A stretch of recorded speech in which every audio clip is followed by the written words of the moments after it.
আমি কলেজের গেট দিয়ে প্রবেশ করতেই সবাই আমাকে দেখে মাথা নিচু করে ফেলে, কারণ তারা সবাই আমাকে ভালো করে চিনে।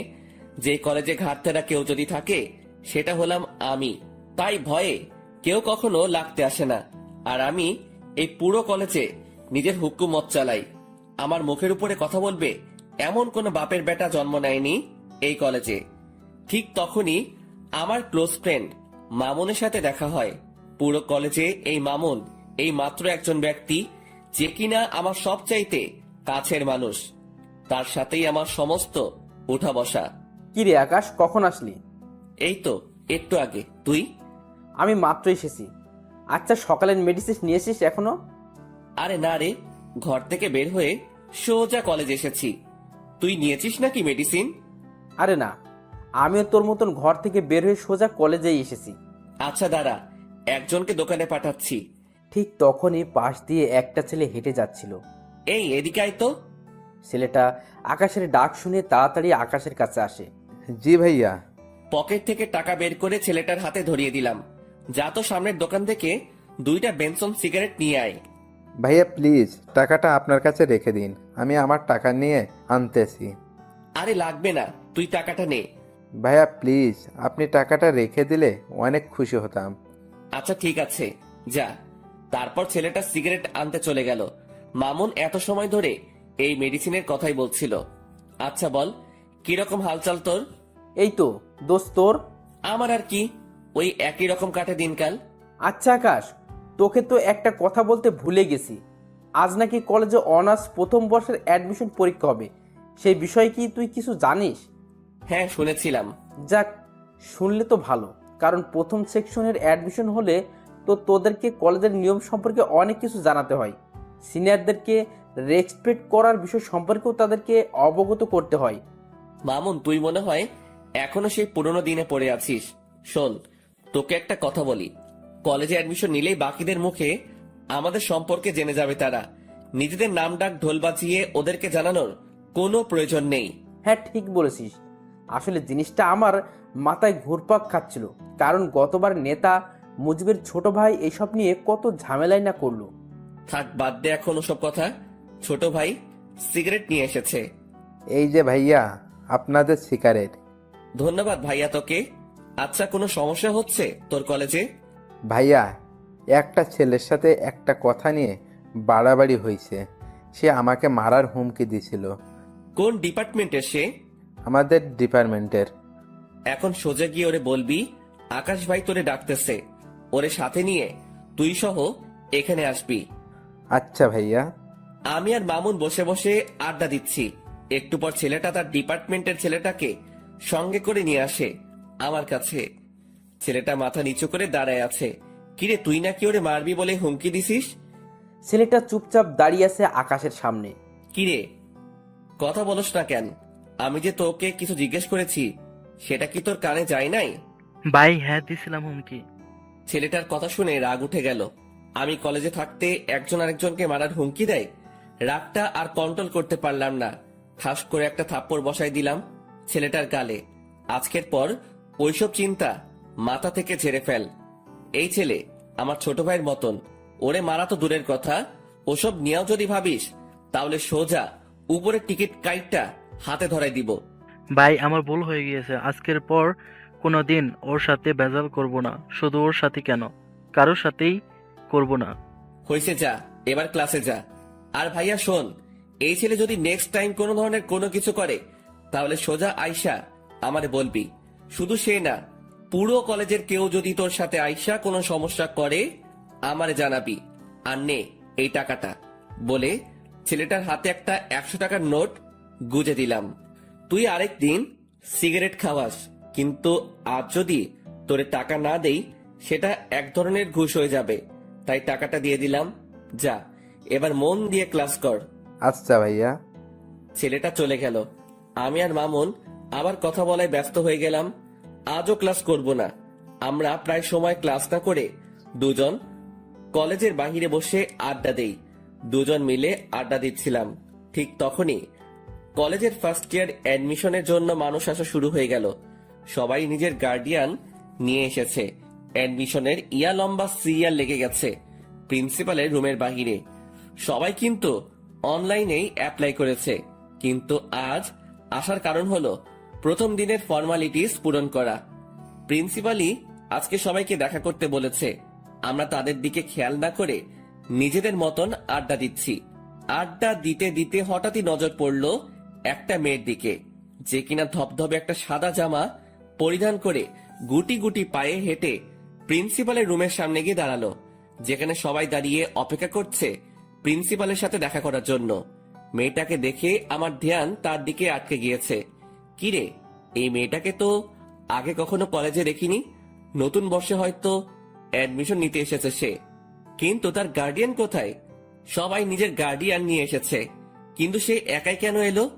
হাজারটা প্রশ্ন ঘুরপাক খাচ্ছে মেয়েটাকে নিয়ে। তখনই মামুন আমায় ধাক্কা দিল হাত দিয়ে। কিরে, কোন দুনিয়ায় হারিয়ে গেলি? দোস্ত, দেখ তো মেয়েটাকে। হ্যাঁ, সুন্দর আছে রে মামা। শুধু কি সুন্দর নাকি, আমার কাছে তো হুড়পড়ি লাগছে। এই এই ওয়েট, আকাশ, কিরে মামা, তুই এসব কি বলছিস? তোর মুখে তো আগে কোনোদিন কোনো মেয়ের প্রশংসা করতে শুনিনি। কাহিনীটা কিরে? আরে সেসব কিছু না। আর তাছাড়া সুন্দর মানুষ তো সুন্দর বলে প্রশংসা করবে না তো কি করব? মামা, আমায় কাহিনী শেখাতেই শোনা। পানি আমিও গুলে খেতে পারি। দূর বেটা। আচ্ছা ছাড় এখন সব কথা। আচ্ছা, যা ছেড়ে দিলাম, কিন্তু একটা কথা না বললেই নয় যে মেয়েটাকে কিন্তু তোর সাথে হেব্বি মানাবে। সত্যি বলছিস? হ্যাঁ। তাহলে ধরে নে এটাই তোর ভাবি। এই তো মামা, এতদিন পর লাইন এসেছিস। চল তো মেয়েটার কাছে। তারপর মামুনকে নিয়ে মেয়েটার কাছে চলে গেলাম। এই যে তুমি একা কেন? আর তোমার মা বাবা কই? আসলে আমি তো শহরে নতুন উঠেছি কাজিনের বাসায়। আমার মা বাবা তো এখানে থাকে না, তাই একাই এসেছি। আচ্ছা ঠিক আছে। এই মামুন, তুই ওকে সবার আগে স্যারের রুমে ঢোকার ব্যবস্থা কর। মামুন আকাশের কথা মতন সেই মেয়েটাকে সবার আগে স্যারের সাথে দেখা করতে পাঠিয়ে দিল। আর তারা দুজন এই বাহিরে দাঁড়িয়ে আছে, কিন্তু হঠাৎ এই প্রিন্সিপালের রুম থেকে চেঁচামেচির আওয়াজ কানে আসে। আর তার একটু পরে সেই মেয়েটা কান্না করতে করতে বেরিয়ে আসে। আকাশ মেয়েটাকে কান্না করতে দেখে অবাক হয়ে যায় আর বলে, এই মেয়ে, কান্না করছো কেন? আসলে স্যার আমায় ঝাড়ি দিয়ে বের করে দিয়েছে, মা বাবা নিয়ে না আসায়। কি? এই মামুন চল তো। এই মেয়ে, তুমি চলো আমার সাথে। কোনো কথা বলা ছাড়াই মেয়েটার হাত চেপে ধরে তাকে নিয়ে প্রিন্সিপাল স্যারের রুমে ঢুকে পড়লাম।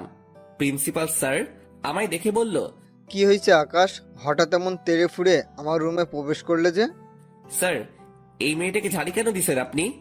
মেয়েটা তার মা বাবা নিয়ে আসেনি তাই?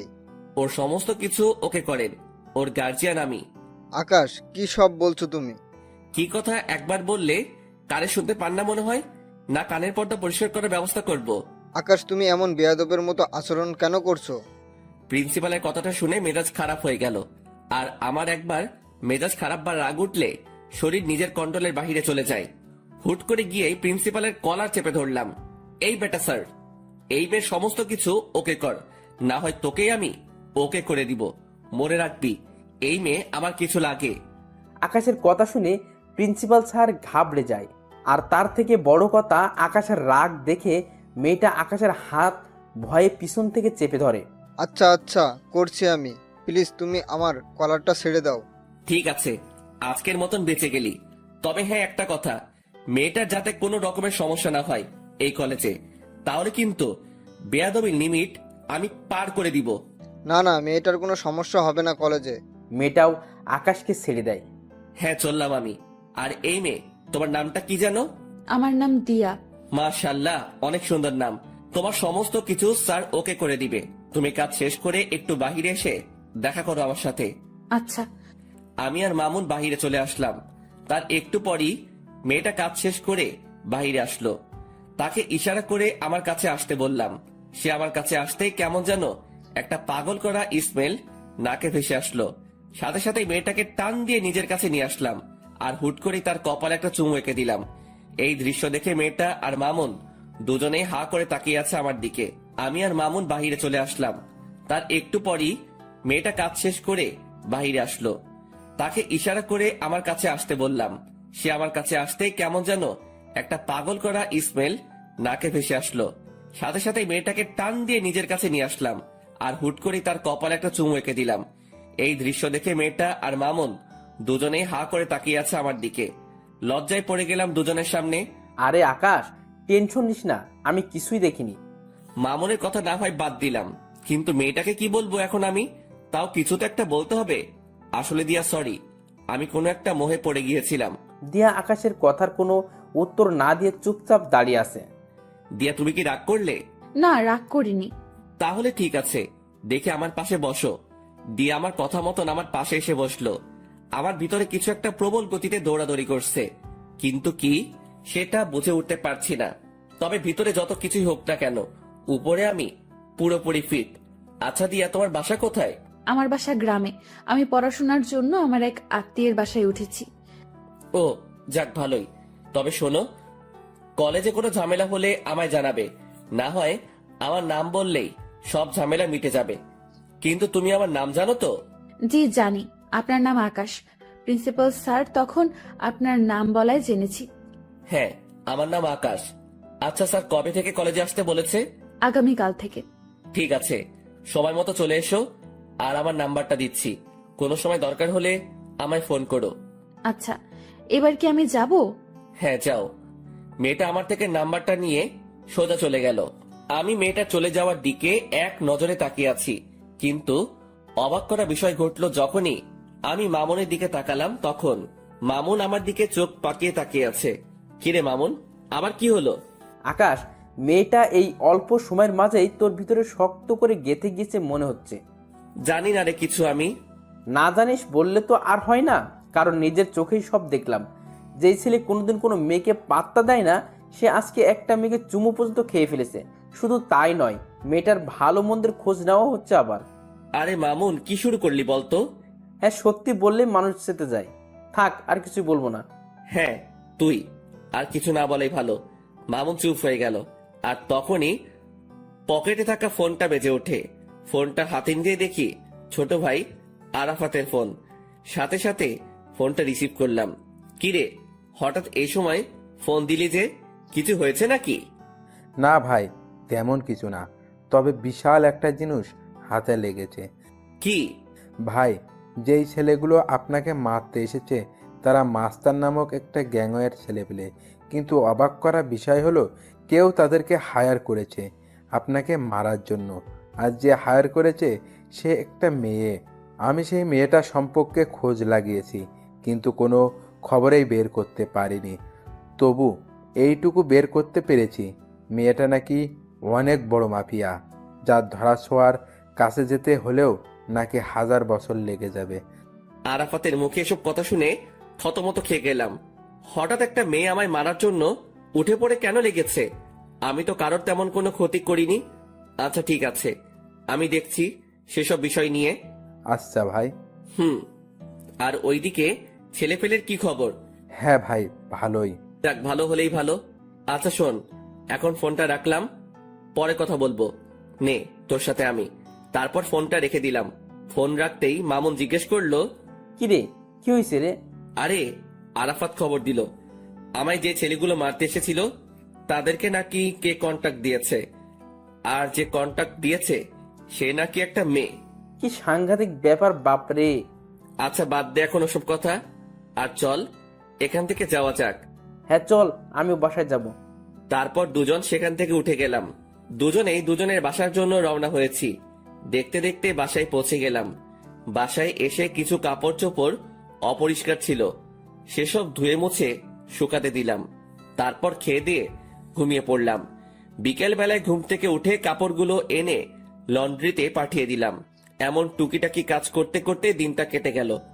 পরের দিন সকালবেলায় ঘুম থেকে উঠে রেডি হয়ে কলেজের উদ্দেশ্যে রওনা হব। তখনই থানার ওসি ফোন দিল আমায়। আকাশ ভাই, আপনি একটু আর্জেন্ট থানায় এসে দেখা করুন, আপনার সাথে জরুরি কিছু কথা ছিল। আচ্ছা স্যার, আজকে কলেজ শেষ, তাই আবার বাসায় ঢুকে ব্যাগটা রেখে ঘরটা তালা দিয়ে বের হয়ে গেলাম। তারপর সোজা থানার পথে রওনা হলাম। হঠাৎই মাথায় এলো দিয়া আজ কলেজে আসবে, আর আজকেই তার প্রথম দিন। তাড়াতাড়ি মামুনকে ফোন দিলাম। হ্যাঁ দোস্ত বল। আজ হয়তো কলেজে আসা হবে না, তুই একটু দিয়াকে দেখে শুনে রাখিস, কারণ আজকে তার প্রথম দিন, তার যাতে কোনো ধরনের কোনো সমস্যা না হয়। আচ্ছা তুই সেসব নিয়ে চিন্তা করিস না, আমি কলেজের সামনেই আছি, আমি সবটা দেখছি। মামুনের সাথে কথা বলে আকাশ ফোন রেখে দেয়। আকাশ থানার উদ্দেশ্যে রওনা হয়। আর এদিকে মামুন দিয়ার জন্য অপেক্ষা করছে। দিয়া আসতেই মামুন তাকে কলেজের ভিতর দিয়ে আসে আর সবাইকে কড়াভাবে বলে দেয় যে দিয়াকে যেন কেউ কোনো ধরনের বিরক্ত না করে, কারণ সে আকাশের কলিজা। মামুনের মুখে এমন কথা শুনে সবাই অবাক হয়ে যায়, কারণ তারা কেউ মামুনকে চিনেই না। তখন মামুন আবার বলে, কথাটা একবার বলেছি, এই একবারেই যেন সবার কানে ঢোকে, না হয় পরের বার শোনার জন্য কেউ আর সেই অবস্থা থাকবে না। মামুনের কথায় সবাই বিষয়টাকে নিজের ভিতরে ফিট করে নেয় যে এই মেয়েকে কোনো রকম প্যারা দিলে জীবন হারাতে হবে, কারণ যেই ছেলে পুরো ক্লাসের সামনে এমন উঁচু গলায় কথা বলতে পারে সে মানুষও খুন করতে পারবে। অন্যদিকে মামুন তাদের বলে ক্লাস থেকে বের হয়ে যায়। দেখতে দেখতে সময় পার হয়ে যায়। আকাশ থানার ওসির সাথে এখনো বসে বসে কি যেন জরুরি কথা বলছে। ঠিক তখনই দিয়ার নাম্বার থেকে আকাশের কাছে ফোন আসে। সে দিয়ার ফোন থেকে চমকে ওঠে। কিরে, হঠাৎ কি কারণে দিয়া ফোন দিল? না, ফোনটা রিসিভ করি। ফোনটা রিসিভ করতে অপর পাশ থেকে দিয়ার কান্নার আওয়াজ ভেসে আসলো। ফোনের অপর পাশ থেকে দিয়ার কান্নার আওয়াজ শুনে কলিজাটা মোচড় দিয়ে ওঠে। এই দিয়া, কি হয়েছে? আপনি কোথায়? তাড়াতাড়ি কলেজে আসেন, আমার আপনাকে প্রয়োজন। আচ্ছা, আসছি, কিন্তু কি হয়েছে সেটা তো বলবে। ব্রেকের সময় আমি কলেজ থেকে একটু বের হয়েছিলাম, তখনই হুট করে কোথা থেকে যেন একটা ছেলে আসে আর আমার সাথে অসভ্যতামি শুরু করে।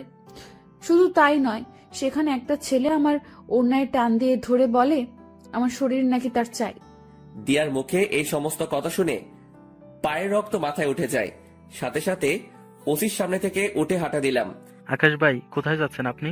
স্যার, আমার একটা জরুরি কাজ পড়ে গেছে, আমি আপনার সাথে পরে কথা বলবো এই বিষয়ে।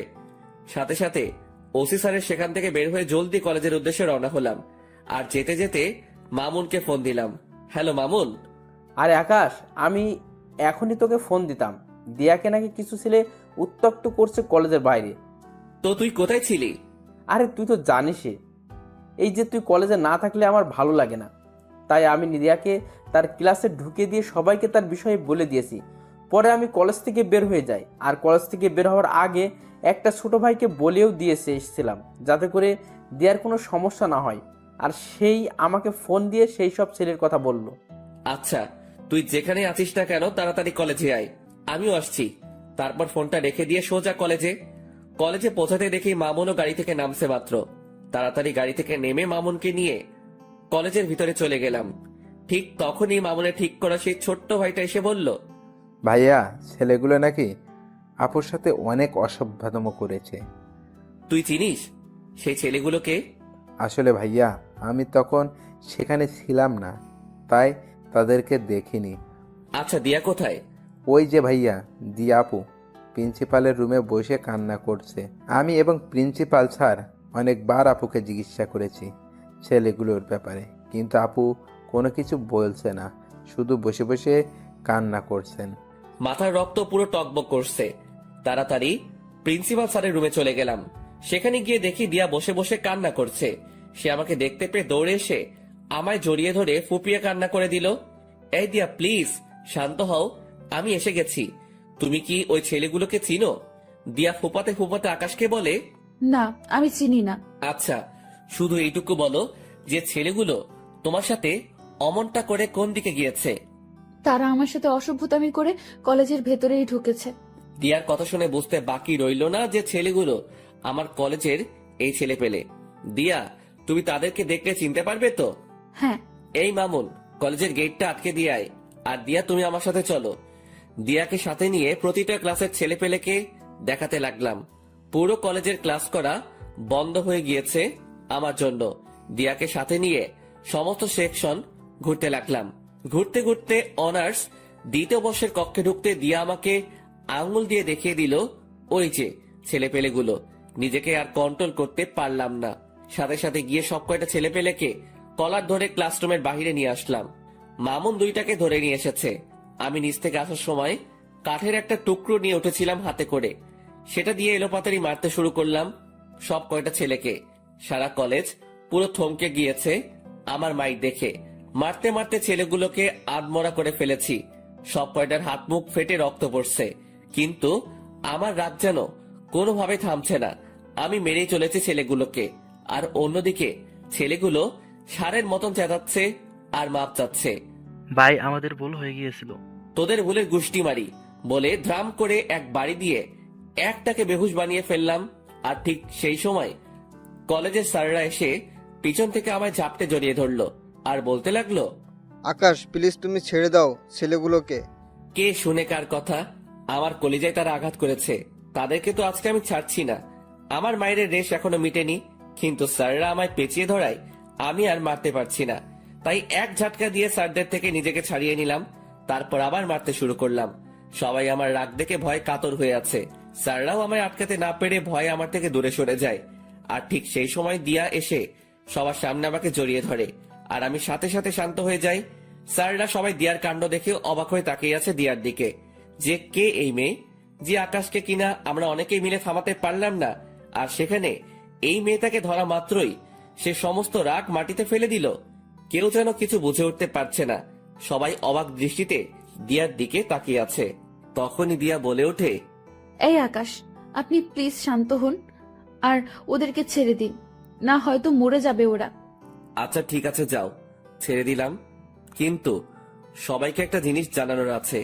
সবাইকে আজকে একটা কথা ক্লিয়ারলি বলে দিচ্ছি, আজকের পর যদি দিয়ার দিকে কেউ যদি আঙুল তুলে তাকিয়েছিস, তাহলে তার অবস্থা কিন্তু খুব ভয়াবহ হবে। আর স্যার, আপনারা এই জানোয়ারগুলোকে কি করবেন করেন।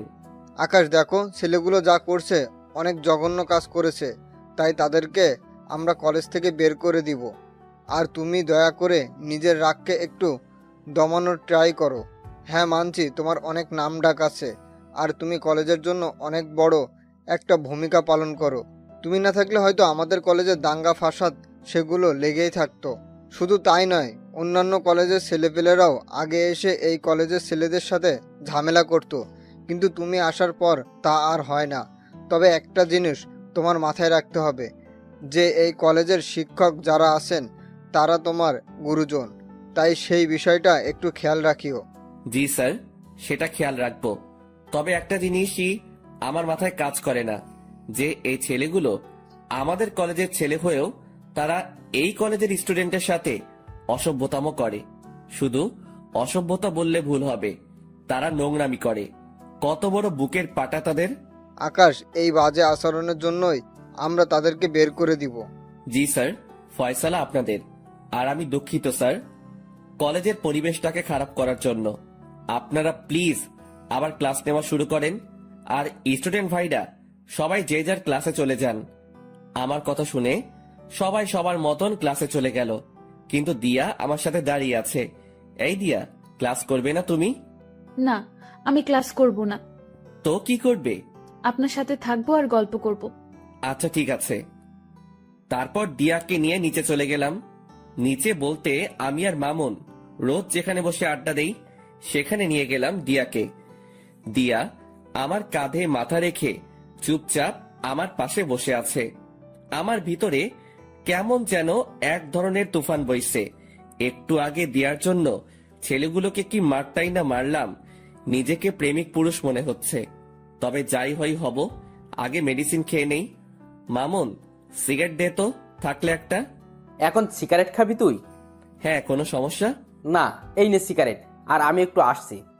মামুন পকেট থেকে সিগারেট বের করে দিয়ে কোথায় জানি গেল, আর আমি সেটা হাতে নিয়ে জ্বালিয়ে টানতে শুরু করলাম। কিন্তু হঠাৎই লক্ষ্য করলাম দিয়া আমার ঘাড়ে নিজের উষ্ণ ঠোঁটের জোড়া দিয়ে স্পর্শ করছে। দিয়ার এমন আচরণ দেখে কাঁপাকাঁপি শুরু হয়ে গেল আমার, কারণ এই জীবনের প্রথম কেউ আমার শরীরে স্পর্শ করেছে। সে এবার আমার কাঁপুনি আরো বাড়িয়ে দিল। সে এবার আমার ঘাড়ে চুমু খাওয়া আরম্ভ করে। দিয়া, কি করছো? আপনার সিগারেটের ধোঁয়ায় আমার অনেক সমস্যা হচ্ছে, তাই সমস্যা দূর করতে আমি ওই কাজ করছি। মানে কি দিয়া?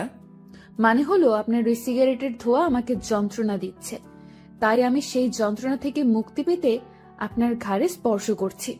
এতে করে আপনার শরীরের স্মেলটা নাকে আসছে, আর সিগারেটের ধোঁয়াটা তার মতন হাওয়ায় ভেসে ভেসে চলে যাচ্ছে। দিয়ার কথা শুনে হা হয়ে গেলাম। মেয়েটা সত্যি আসলে আস্ত একটা পাগলি। তাড়াতাড়ি সিগারেটটা হাত থেকে ফেলে দিয়ে দু হাত দিয়ে তাকে জড়িয়ে ধরলাম। সেও আমায় জড়িয়ে ধরেছে নিজের হাত দুটো দিয়ে। তারপর তাকে জড়িয়ে ধরে তার ঠোঁট জোড়াগুলো নিজের করে নিলাম।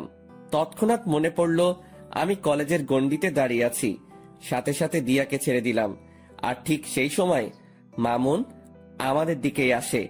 কিরে, কোথায় গিয়েছিলি? আরে বাইরে গিয়েছিলাম একটু। আচ্ছা শোন না, নতুন যারা অ্যাডমিশন নিয়েছে সেখান থেকে একটা মেয়েকে আমার বেশ ভালো লেগেছে রে। এই যে দেখ, দূর থেকে মেয়েটার একটা ছবিও তুলে এনেছি। কই দেখি, দেখা।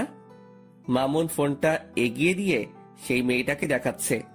বাহ, মাশাআল্লাহ, সুন্দর তো মেয়েটা। দোস্ত, এখন কি করবো বলতো? কি করবি আর? ভালো লাগলে প্রপোজ করবি। কি বলছিস এসব? তো কি করবি তুই? তোর কি অন্য কোনো প্ল্যান আছে নাকি? আরে না না, দূর। তাহলে যেটা বলেছি সেটাই কর। আর তবে আগে একটু ভালো করে দেখে শুনে নে, পরে গিয়ে প্রপোজ করিস। আর দরকার হয় দিয়া তোকে সাহায্য করবে এই বিষয়ে। আমাকে তো দেখালেন না মেয়েটাকে, তাহলে কিভাবে সাহায্য করব? আচ্ছা নাও দেখো তুমি। মামুন ফোনটা এগিয়ে দিয়ে মেয়েটার পিকটা দিয়াকে দেখালো। সে মেয়েটাকে দেখে থতমত খেয়ে যায় আর আকাশ জিনিসটা লক্ষ্য করে। কি হয়েছে দিয়া? না না, কিছু না। তো মুখের বুলি বন্ধ হয়ে গেল কেন? কই মুখের বলি বন্ধ হয়েছে আমার তো দিব্যি কথা বলছি। আচ্ছা, তাহলে বলো মেয়েটা কেমন দেখতে, আর মামুনের সাথে মানাবে কিনা? মোটামুটি সুন্দরী। আর মামুন ভাইয়ের সাথে মানাবে বলতে রং ঠং দেখে তো মনে হচ্ছে মানাবে, কিন্তু পরে কি হয় কে জানে। পরে কি হবে মানে বুঝলাম না। আরে আমি বলতে চেয়েছি যে মেয়েটার কোনো রিলেশন আছে কিনা সেসব নিয়ে জেনে শুনে এগোতে। ও হ্যাঁ, মামুন তুই সেসব বিষয় জেনে এগোবি। আচ্ছা আচ্ছা চল এবার উঠা যাক। আর দিয়া, এবার বাসার দিকে যাওয়া দরকার। হ্যাঁ, আমিও চলে যাব। ঠিক আছে চলো, তোমায় গাড়িতে উঠিয়ে দিয়ে আসছি। তারপর দিয়াকে গাড়িতে উঠিয়ে দিয়ে আমি বাসায় চলে আসলাম। মামুনও চলে গেল। আমি গাড়ি থেকে নামতেই দেখি বাসার সামনে কয়েকজন ছেলে পেলে দাঁড়িয়ে আছে। ছেলেগুলোকে দেখে মনের মধ্যে একটা বাড়ি খেলো। কিরে, ছেলেগুলো কারা? না, গিয়ে দেখি। আর একটু সামনে যেতেই দেখতে পেলাম আরাফাত ঘরের দরজায় বসে আছে। সে আমাকে দেখতে পেয়ে উঠে দাঁড়িয়ে গেল। কিরে, হঠাৎ তুই এখানে? আর ছেলে পেলেগুলো কে? ভাই, একটা জিনিস দেখাতে এসেছি আপনাকে। আর ছেলেগুলো আমাদের দলেরই ছেলেপেলে, কিছুদিন আগে আমাদের গ্রুপে জয়েন হয়েছে। ও আচ্ছা, কি দেখাবি দেখি, দেখা। আরাফাত পকেট থেকে ফোন বের করে আকাশের হাতে দিয়ে বলে। ভাই, ছবিটা দেখেন। এই ছবির মেয়েটাই নাকি সেই মাফিয়া মেয়েটা যে আপনাকে মারার জন্য ছেলেগুলোকে সুপারি দিয়েছিল। আরাফাতের হাত থেকে ফোনটা নিয়ে ছবিটার দিকে তাকাতেই বড় সড়ো একটা শক খেলাম। ও আল্লাহ, কি করে সম্ভব এটা? এটা তো সেই মেয়ে যাকে মামুন পছন্দ করে, যার ছবি সে আমাকে আর দিয়াকে দেখিয়েছিল। আরাফাত, তুই কি শিওর এটাই সেই মেয়ে? ভাই, তথ্য তো সেমনটাই পেলাম। কিন্তু আমার কেন জানি মনে হচ্ছে এই মেয়েটা সেই মাফিয়া মেয়েটা না। তবে আমার সন্দেহের তালিকা থেকেও বের করতে পারছি না, কারণ এই মেয়ের পিক মামুন এনে দেখালো। আবার সেই মেয়ের সাথেই মাফিয়া মেয়েটার সংযুক্ত। সবকিছুই কেমন যেন গোলমাল পাকিয়ে যাচ্ছে। আচ্ছা আরাফাত, তুই না বলেছিলি যে সেই মাফিয়া মেয়েটার ধারে কাছে যাওয়াও সম্ভব না? কিন্তু এখন তোরা এত সহজে এই মেয়েটার পিক পেলি কোথায়? হ্যাঁ, আমি বলেছিলাম, কিন্তু ভাই খবরই তো এই মেয়ের পিকে দিল। ভালো করে দেখ কোনো ভুল মেয়ের পিক দিয়েছে কিনা। ভাই, সেটা কি করে সম্ভব? যে আমাদের জন্য সব সময় কাজ করে, যে আমাদেরকে সব সময় সমস্ত রকমের তথ্য দেয়, সেই মানুষটা আশা করি আমাদেরকে ভুল ইনফরমেশন দিবে না। তাও ঠিক বলেছিস। আচ্ছা ঠিক আছে, মেয়েটার বিষয়টা আমি দেখছি, কারণ মেয়েটা আমার চোখের সামনেই চলাচল করে বা করতে হবে। ওকে ভাই। আরাফাতরা চলে গেল, কিন্তু আমার ভিতরে এখনো সেই জিনিসটা ঘুরপাক খাচ্ছে। যে আরাফাত যার ছবি দেখালো সেই মেয়েটাই কি সেই মাফিয়া? না, এর উত্তর আমার জানা নেই।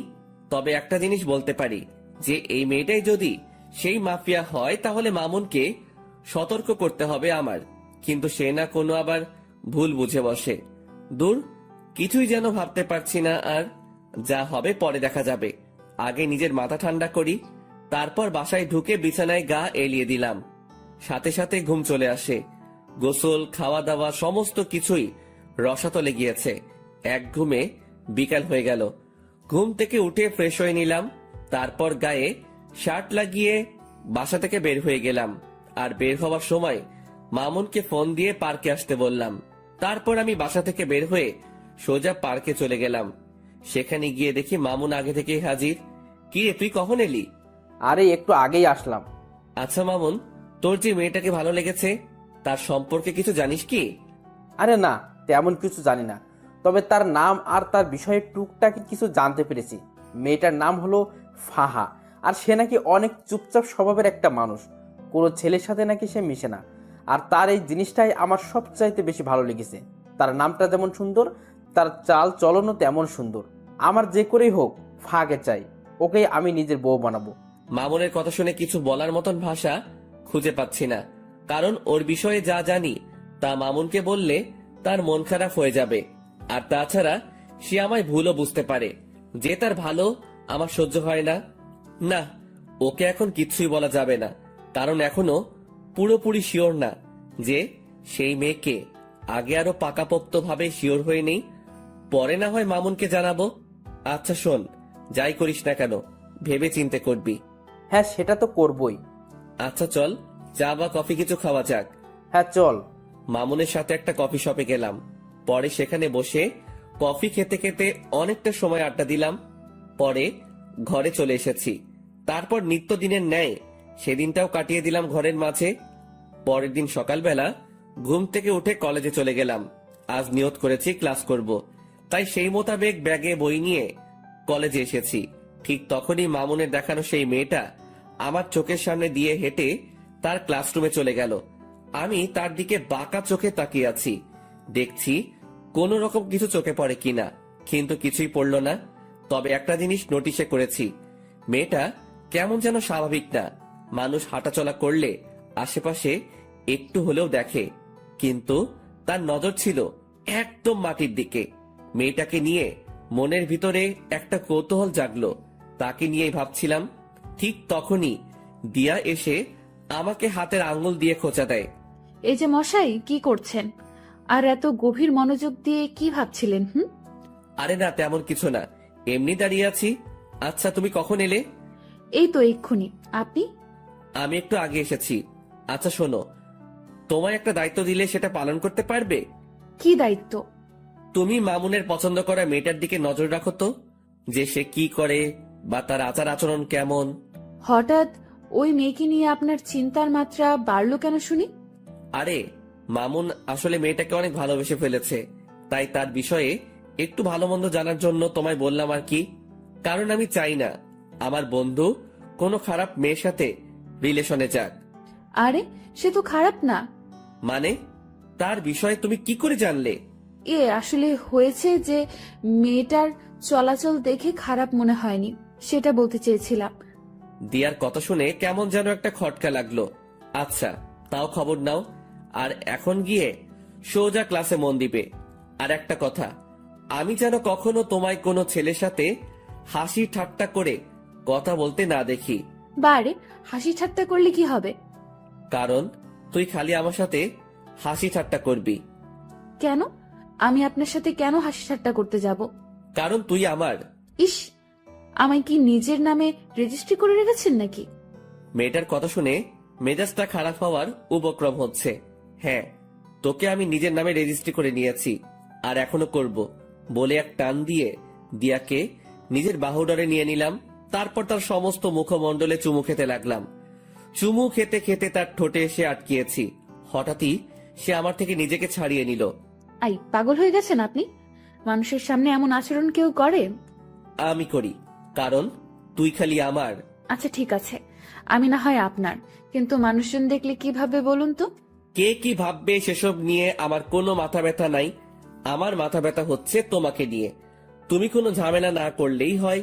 আচ্ছা হয়েছে, এবার পাগলামো বন্ধ করুন। আর আমি কোনো ঝামেলা টামেলাতে নেই, আর ঝামেলা করতে চাইলেও তো করতে পারবো না, কারণ আপনি আমায় আস্ত গিলে খেয়ে ফেলবেন।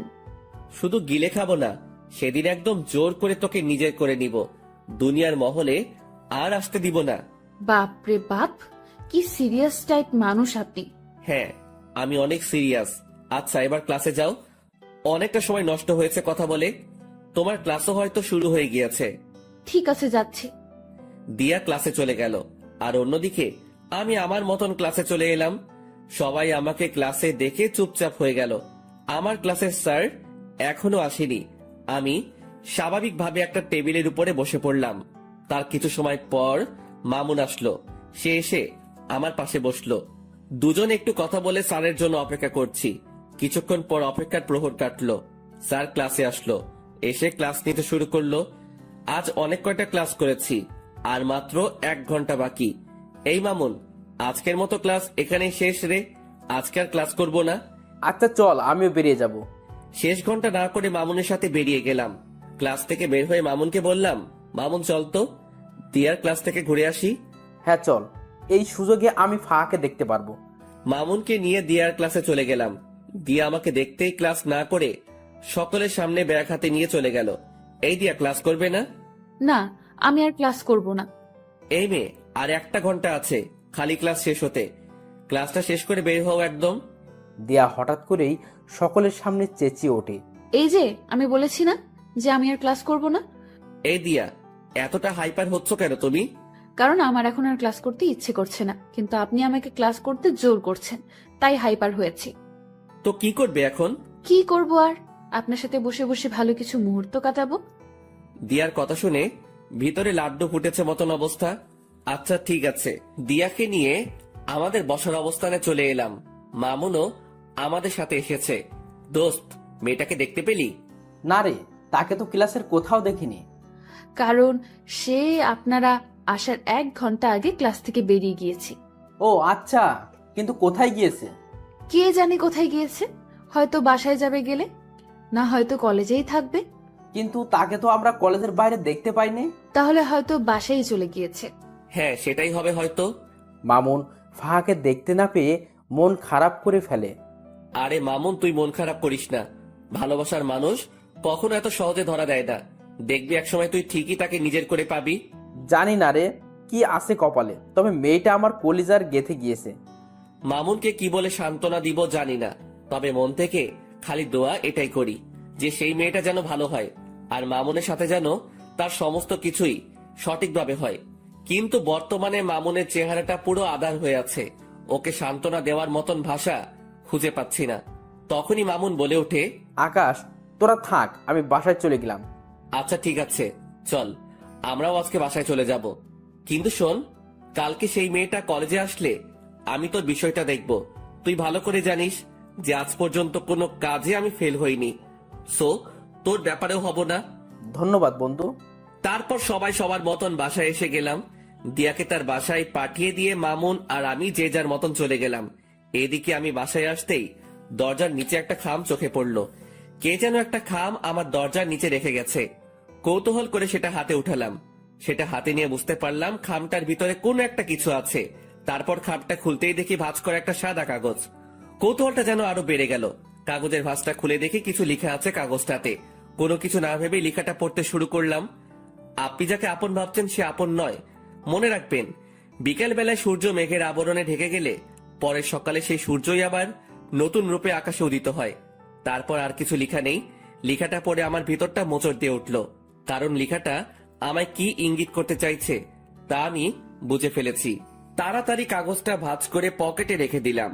তারপর চাবি দিয়ে দরজা খুলে বাসায় ঢুকে সোফায় গা ছেড়ে দিয়ে বসে পড়লাম। মাথাটা ভো ভো করে ঘুরছে, মনে হচ্ছে যেন নিজের ভিতরেই ঘূর্ণিঝড় বইছে। অনেকটা সময় সোফাতে বসেই কাটিয়ে দিলাম। দেওয়াল ঘড়িটার দিকে নজর পড়তেই দেখি ঘড়ির কাঁটা 2টা ছাড়িয়ে গেছে। তাড়াতাড়ি সোফা ছেড়ে উঠে ফ্রেশ হতে চলে গেলাম।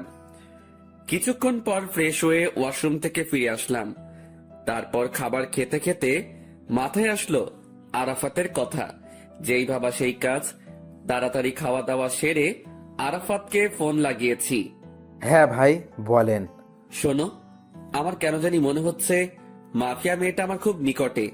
তুই সেই মেয়েটা সম্পর্কে একটু ভালো করে জাস্টিফাই কর। আচ্ছা ভাই। তারপর ফোনটা রেখে দিলাম। কিন্তু আমার মনের ভিতরে বাড়ি খাচ্ছে অন্য কিছু নিয়ে। আমার মনে হয় না যে সেই ফাহা মেয়েটাই মাফিয়া। ধুর, এসব নিয়ে আর ভাবতে পারছি না। মাথায় আর চাপ না নিয়ে ঘুমিয়ে পড়লাম। বিকেল বেলায় মামুনের ফোন পেয়ে ঘুমটা ভেঙে গেল। কিরে মামুন, হঠাৎ ফোন দিলি যে? তোর সাথে একটু জরুরি কথা ছিল। তুই এখন কোথায় আছিস? কোথায় থাকবো আবার, বাসায় আছি। আচ্ছা, রেডি হয়ে শপিং মলে চলে আয়। ওকে। তারপর ফোনটা রেখে দিয়ে রেডি হয়ে শপিং মলে চলে গেলাম। সেখানে গিয়ে দেখি মামুন চোখ মুখ কালো করে বসে আছে। কিরে, কি হয়েছে রে? আকাশ, আসলে আমার কাছে একটা মেইল এসেছে। সেখানে কে যেন 2 বাক্যের কিছু একটা লিখে পাঠিয়েছে। কি সেটা? সেখানে লেখা আছে, ভাবিয়া করিবেন কাজ, না হয় হয়ে যাবে দের। আপনি যা হোক সাধারণ ভাবিতেছেন, সে আসলে ভয়ঙ্কর এক রক্তচোষা। এই লেখাটা কে যেন মেইল করেছে। এটার মানে কি আকাশ? মামুনের মেইলের 2 শব্দের বাক্য শুনে ভিতরটা পুরো শুকিয়ে গেছে। কারণ এই 2 শব্দের বাক্যটার অর্থ আমার জানা। মামুন আসলে কেউ একজন আমাদেরকে অনেক সতর্ক করতে চাইছে যে আমরা হয়তো কোনো বড়সড় বিপদে ফাঁসতে চলেছি। তাই কেউ একজন আমাদেরকে আড়াল থেকে বাঁচাতে চাইছে। কি সব বলছিস আকাশ? আমি সত্যিই বলছি, কারণ তোকে মেইল করেছে আর আমাকে দিয়েছে চিঠি। এই সমস্ত কিছুর পিছনে একজন আছে, সে হচ্ছে মাফিয়া মেয়েটা।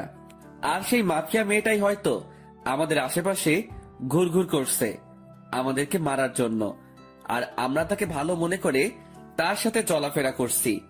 তাই কেউ একজন আমাদেরকে সতর্ক করতে চাইছে। আকাশ, সব কিছুই যেন আমার মাথার উপর দিয়ে যাচ্ছে। আচ্ছা, তুই এসব নিয়ে টেনশন করিস না। তুই শুধু ফাহার বিষয়টা নিয়ে ভাব, বাকি সমস্ত কিছু আমি সামলে নিব। আরে, ওই মাফিয়া মেয়ের মতন কত শত মেয়ে আসছে আর গেছে, কোনো দিন কেউ কোনো ক্ষতি করতে পারেনি, আর পারবেও না। সো খামোখা টেনশন না করাই ভালো। আর যদি কিছু হয় সেটা সময় দেখা যাবে। আকাশ, তাও টেনশন হচ্ছে রে। একদিকে ফাঁকে নিয়ে টেনশন, অন্যদিকে সেই মাফিয়া মেয়েটা। আরে বেটা, কিসের এত টেনশন তোর? হ্যাঁ, আচ্ছা, যা বাদ দিলাম সমস্ত কিছু। এবার কি অর্ডার করব বল? যা খুশি কর। আচ্ছা। মামুন তার নিজের মতন খাবার অর্ডার করলো। তারপর দুজন মিলে খেয়ে দিয়ে অনেকটা সময় আড্ডা দিলাম। রাত বাজে 8টা। তারপর সেখান থেকে দুজনের মতন চলে এলাম। আমি বাসায় পৌঁছাতেই আরাফাত ফোন দিল। ভাই, অনেক বড় একটা জিনিস বের করেছি। কি? ভাই, যার ছবি দেখিয়েছি সে মাফিয়া মেয়েটা না। কেউ যেন বুঝে আমাদেরকে গোমরা করার জন্য সেই মেয়ের পিক দিয়েছে। এখানে মাফিয়া মেয়েটা অন্য কেউ। ইন্না লিল্লাহ, যেটা ভেবেছিলাম সেটাই হয়েছে। আচ্ছা ঠিক আছে, তোরা মাফিয়া মেয়েটার খোঁজ লাগানো চালু রাখ, আর আমি আমার মতন কাজ চালিয়ে যাচ্ছি। আচ্ছা ভাই। তারপর ফোনটা রেখে দিলাম। পরের দিন সকালবেলায় ঘুম থেকে উঠে কলেজে চলে গেলাম। কলেজে গিয়ে দেখি দিয়া কলেজের বাহিরে দাঁড়িয়ে আছে। দিয়া, বাহিরে দাঁড়িয়ে আছো কেন? আপনার জন্যই অপেক্ষা করছিলাম। ও তাই? হুম। আচ্ছা চলো ভিতরে চলো। দিয়াকে নিয়ে কলেজের ভিতরে ঢুকে আমাদের সেই বসার প্লেসটাতে বসে পড়লাম। দিয়াকে আজ কেন জানি খুশি খুশি লাগছে, কিন্তু আমার ভিতরে সেই মেয়েটাকে নিয়ে জটলা পেকে আছে। এই যে আপনার চোখ মুখ কালো কেন? আরে না, এমনিতেই। আমার তো মনে হয় না যে এমনিতেই। আমার তো মনে হচ্ছে যে কিছু একটা হয়েছে। আরে না, বললাম তো। আচ্ছা ঠিক আছে, না হলে নাই। এবার দেখি আমাকে জড়িয়ে ধরে বসুন। হঠাৎ এমন পাগলামো করার মানে? পাগলামো কোথায় করছি? হ্যাঁ, আমি আমার প্রিয় মানুষটাকে জড়িয়ে ধরতে চেয়েছি, এটাতে পাগলামো কোথায়? দিয়ার কথা শুনে মুখে তালা লেগে গেল। মেয়েটার মনেও হয়তো আমার জন্য জায়গা হয়ে গিয়েছে, কিন্তু সে স্থির নেই। সে নিজেই আমাকে জড়িয়ে ধরে কাঁধে মাথা রাখলো। ঠিক তখনই দেখি ফাহা নামক মেয়েটা আসছে, আর তার পিছনে পিছনে মামুন। দিয়া, আমায় ছাড়ো তো একটু, আমি ফাহার সাথে একটু কথা বলবো মামুনকে নিয়ে। দিয়া আমার কথা শুনে আমায় ছেড়ে দিল। আমি সেখান থেকে উঠে ফাহার কাছে চলে গেলাম। এই যে ফাহা, তোমার সাথে আমার কিছু কথা আছে। ভাইয়া, আমি জানি আপনি আমায় কি বলবেন, কিন্তু বিশ্বাস করুন আমার মনের অবস্থা ভালো নেই। কিছু একটা নিয়ে অনেক ঝামেলায় আছি। যদি কিছু মনে না করেন তাহলে কথাটা কালকে বললে হয় না? ফাহার কথা শুনে থতমত খেয়ে গেলাম। আমি কি বলতে চাইছি সেটা সে জানলো কি করে? মাথায় তো কিছুই খেলছে না। তাও নিজেকে স্বাভাবিক রেখে বললাম, আচ্ছা ঠিক আছে, কালকে বলবো। ধন্যবাদ ভাইয়া। মেয়েটা তারপর চলে গেল আর তখনই মামুন এসে হাজির। দোস্ত, কি বলবো রে? তেমন কিছুই বলেনি, আর বলবেই বা কি করে, কারণ আমি তোর কথা তো তাকে বলিনি, কারণ তার নাকি আজ মন খারাপ, তাই সে কালকে শুনবে বলেছে আমার কথা। ও আল্লাহ জানে কি রিয়াকশন আছে ওর। মামুন, তুই নিশ্চিন্ত থাক, আর একটা জিনিস আমি লক্ষ্য করেছি, সে কিন্তু তোর বিষয়ে অলরেডি খবর পেয়ে গিয়েছে, কারণ তার হাবভাব দেখে সেটা আমি বুঝে নিয়েছি। সেটা কি করে জানলো? কি করে জেনেছে সেটা আমি জানি না, তবে সে যে জেনেছে সেটা আমি শিওর। আকাশ, এখন কি হবে আল্লাহ জানে। কি হবে আর, সে তোর বউ হবে। আকাশ, তুই ঠাট্টা করিস এখনো? ঠাট্টা না, সত্যি বললাম। সত্যি হলে তো ভালোই। আচ্ছা চল এবার ক্লাসে যাওয়া যাক। তারপর সবাই সেখান থেকে উঠে যে যার মতন ক্লাসে চলে গেলাম। আজও প্রায় অনেক কয়টা ক্লাস করেছি, তবে শেষের ঘন্টাটা করিনি। শেষের ঘন্টা না করে আমি আর মামুন কলেজের বাহিরে একটা খালি জায়গা আছে, সেখানে দাঁড়িয়ে দাঁড়িয়ে সিগারেট খাচ্ছি। হঠাৎই দেখি সেদিন কলেজের যে ছেলেগুলোকে আমি মেরেছিলাম দেওয়ার জন্য, সেই ছেলেগুলো আরো সাথে অনেক ছেলে পেলে মিলে আমার দিকেই এগিয়ে আসছে, সবার হাতেই লাঠি ছোটা। ছেলেগুলোকে দেখে আমি মামুনকে বললাম, মামুন তাড়াতাড়ি জায়গা ত্যাগ কর এখান থেকে। কিন্তু কেন? কারণ এখানে একটা বড়সড় ঝামেলা হবে, তুই তাড়াতাড়ি জায়গা ত্যাগ কর, আমি এদিকটা দেখছি। না, আমি তোরে ছেড়ে কোথাও যাচ্ছি না, যা হবে দেখা যাবে। তুই আসলে একটা ঘাওড়া মামুন। হ্যাঁ, যা বলার বলতে পারিস। আমি মামুনকে আর কিছু না বলে তাড়াতাড়ি আরাফাতকে মেসেজ করে বলে দিলাম। অন্যদিকে ছেলেপেলে গুলো আস্তে আস্তে আমার কাছে চলে আসলো। তারা এসেই আমার আর মামুনের উপরে প্রহার করতে শুরু করে। অনেক কয়জন ছেলে পেলে তাদের, আর এদিকে আমি আর মাত্র মামুন, কিন্তু আমরাও কম না, আমরাও প্রতিহার করতে শুরু করলাম। ঠিক সেই সময় হঠাৎ করেই ফায়ারিং এর আওয়াজ কানে আসলো, সাথে সাথে সবাই স্টপ হয়ে গেলাম। চোখ পাকিয়ে চারপাশটা দেখতে লাগলাম, চোখের সামনে কিছুই দেখতে পেলাম না, কিন্তু যেই না পিছনে ফিরেছি তখনই দেখি প্রায় শতাধিক ছেলে পেলে আমার পিছনে দাঁড়িয়ে আছে, সবার হাতে ভয়ঙ্কর ভয়ঙ্কর অস্ত্র। আমি তাদেরকে দেখে থতমত খেয়ে গেলাম, কারণ এত ছেলে পেলে তো আমার না, আর আমার হলেও আরাফাতকে তো দেখতে পাচ্ছি না। ঠিক সেই সময় তাদের ভিতর থেকে দিয়া আর ফাহা নামক মেয়েটা সামনে বেরিয়ে আসে।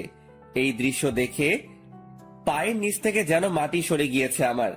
কে এই দিয়া আর ফাহা? থ হয়ে সেই জায়গাটাতেই দাঁড়িয়ে আছি। অন্যদিকে দিয়া হাতে হকি স্টিক নিয়ে আমার দিকে এগিয়ে আসছে।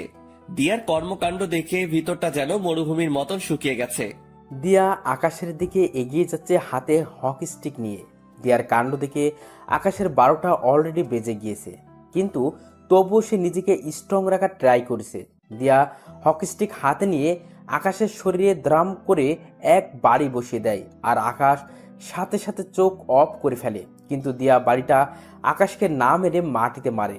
আকাশ চোখ খুলতেই দেখে সে ঠিকঠাকভাবে দাঁড়িয়ে আছে, আর দিয়া তার সামনে দাঁড়িয়ে মিটমিট করে হাসছে।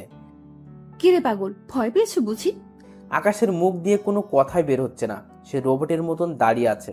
আই পাগল, ভয় পাওয়ার কিছুই নেই। আমি তোমায় মারবো না, আমি মারবো তাদেরকে যারা তোমায় মারতে এসেছে।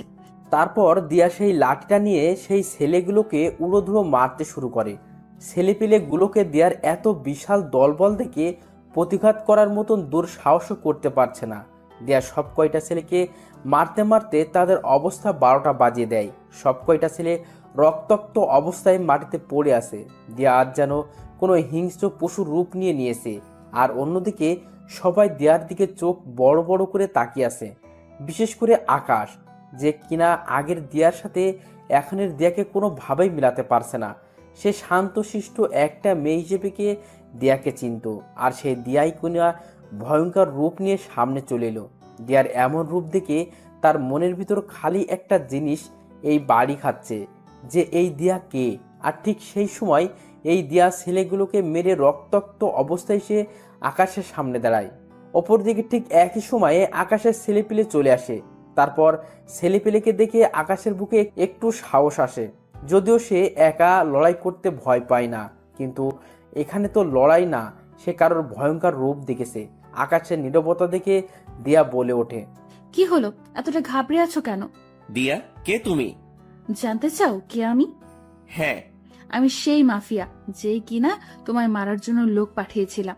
দিয়ার মুখে এমন কথা শুনে আকাশ থতমত খেয়ে যায়, আর অন্যদিকে আকাশের ছেলেপিলেরাও ক্ষিপ্ত হয়ে যায় দিয়ার উপরে।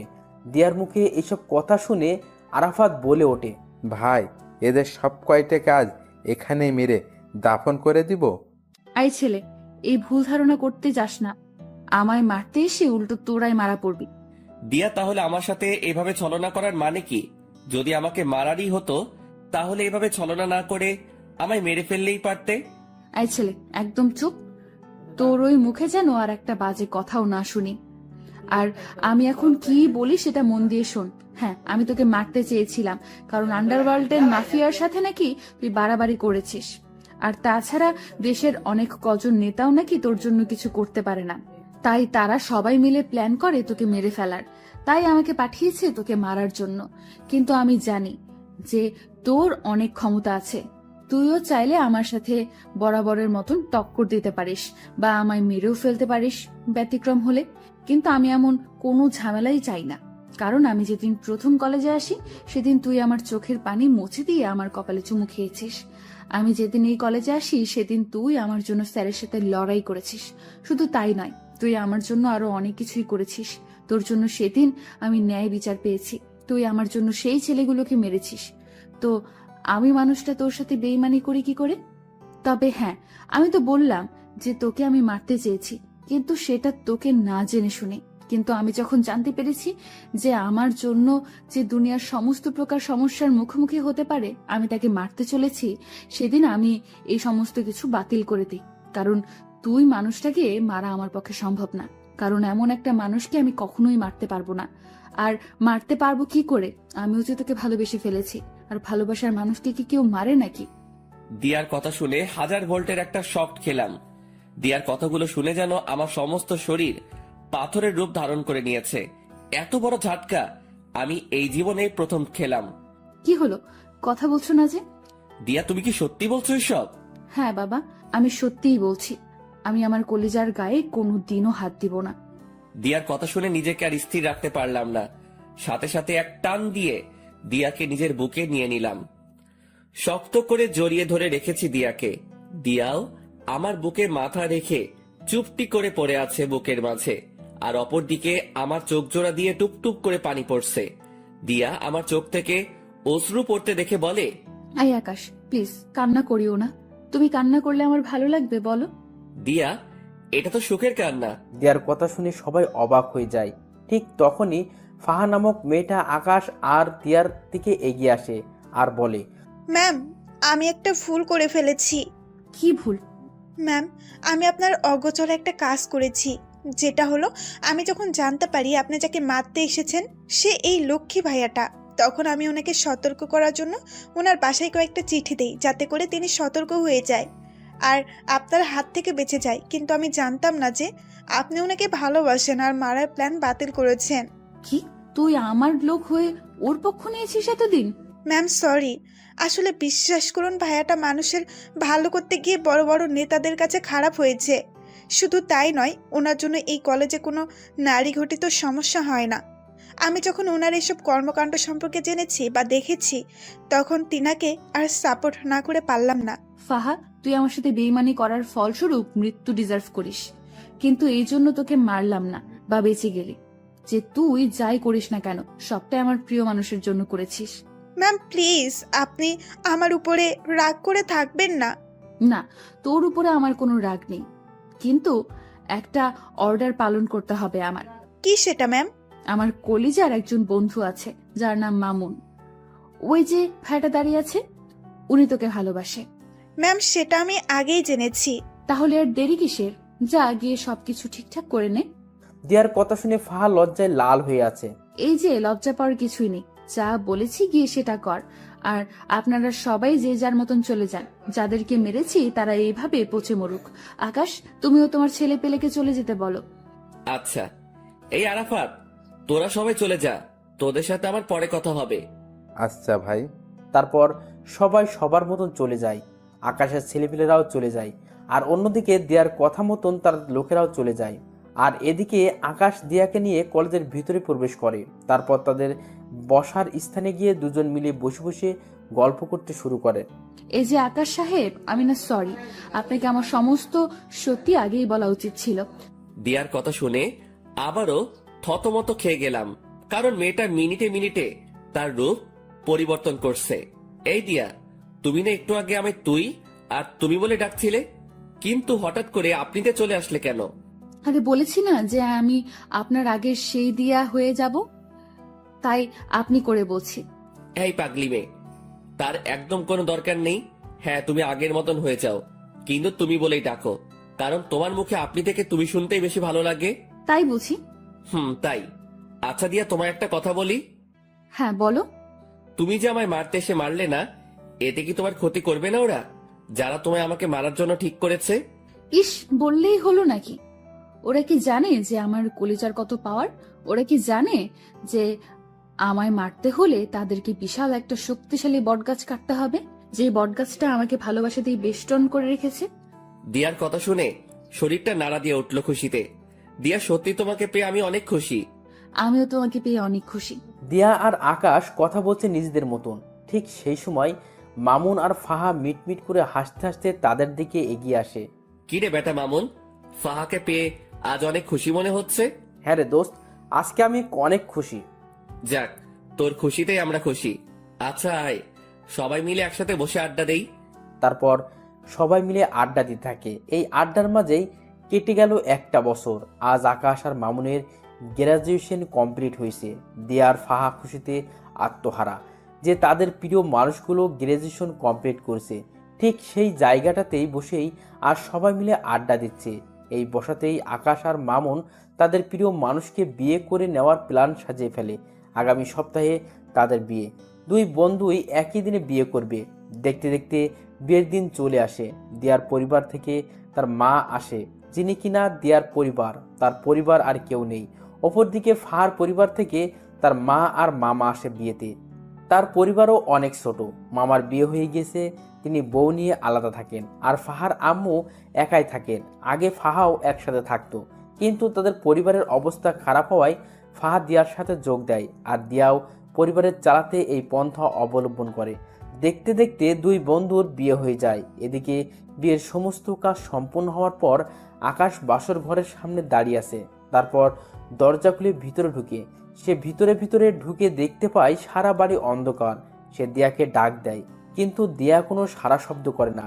দিয়ার সারা শব্দ না পেয়ে হাতিয়ে হাতিয়ে সামনের দিকে এগিয়ে যায়। আর ঠিক তখনই কেউ একজন চাকু নিয়ে আকাশের পেটে ঢুকিয়ে দেয়। আকাশ সাথে সাথে চেঁচিয়ে ওঠে, আর সাথে সাথেই রুমের বাতি জ্বলে ওঠে।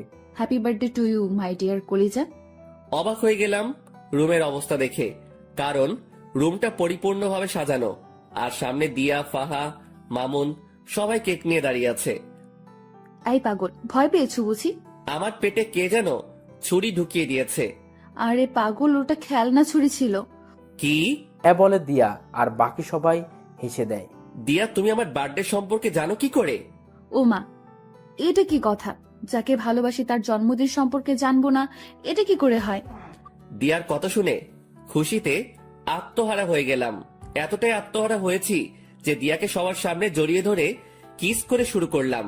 আর তখনই মামুন বলে ওঠে, ভাই তুই থাম, আগে আমরা বের হয়ে যাই, কারণ আমাদেরও তো আজকে বাসর ঘর।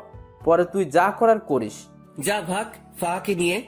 মামুন আর ফাহা তাড়াতাড়ি রুম থেকে বের হয়ে চলে যায়, আর আমি দিয়াকে আদর করতে শুরু করি। দিয়া আমার স্পর্শে কেঁপে কেঁপে উঠছে। শুধু তাই নয়, আমার পাঞ্জাবি খামচে ধরে রেখেছে সে। কিন্তু আমি দিয়াকে আদর করা বাদ দিয়ে কোলে উঠিয়ে নিলাম। তারপর তাকে নিয়ে গিয়ে বিছানায় শুইয়ে দিলাম। দিয়া তো লজ্জায় শেষ। সে ভালো করে বুঝতে পেরেছে যে এখন কি ঘটবে তার সাথে, তাই সে লজ্জায় মুখ বালিশে লুকিয়ে রেখেছে। কিন্তু আমার রোমান্টিক পাঠকগুলোর লজ্জা শরম নাই দেখে এখনো হ্যাঁ করে তাকিয়ে আছে সমস্ত কিছু দেখার জন্য। ভাই, এরপর আর কিছুই বলা যাবে না। ভাগেন সবাই। বউ আমার, ইতিহাসও আমি রচনা করব, কিন্তু মাঝে আপনারা এভাবে বাধা দিলে তো ইতিহাস রচনা করতে সমস্যা হবে। তাই বলি কি, এবার সবাই উল্টো রাস্তা ধরে কেটে পড়ুন।